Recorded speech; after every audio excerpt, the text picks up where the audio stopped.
Selamat pagi anak-anak. Apa kabarnya hari ini?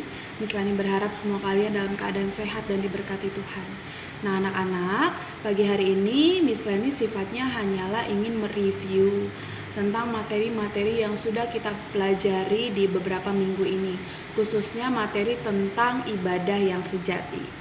Misalnya sudah menekankan bahwa ibadah sejati yang kita lakukan kepada Tuhan itu tidak serta-merta ya seperti ibadah-ibadah yang biasanya kita lakukan di hari Minggu.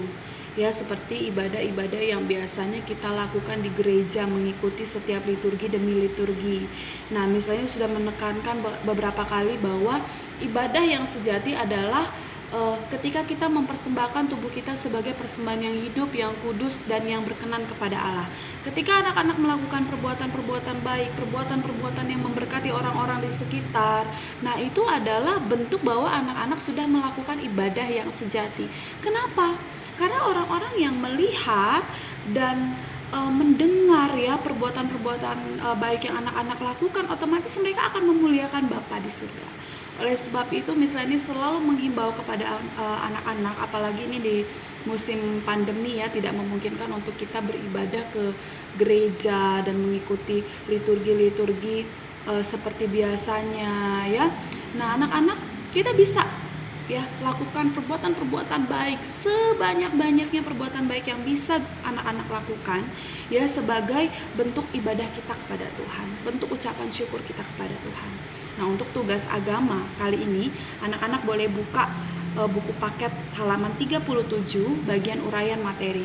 Di situ hanya 2 soal saja. Yang pertama adalah tuliskan 5 contoh nyata dalam kehidupan sehari-hari sebagai wujud ibadah yang sejati. Sekali lagi, ibadah yang dimaksud di sini bukan ibadah seperti yang biasanya anak lakukan di gereja. Tapi ketika kamu melakukan perbuatan baik, itu adalah ibadah yang sejati. Jadi otomatis untuk nomor 1, anak-anak bisa menuliskan 5 perbuatan baik yang anak-anak lakukan sebagai bentuk ibadah anak-anak kepada Tuhan.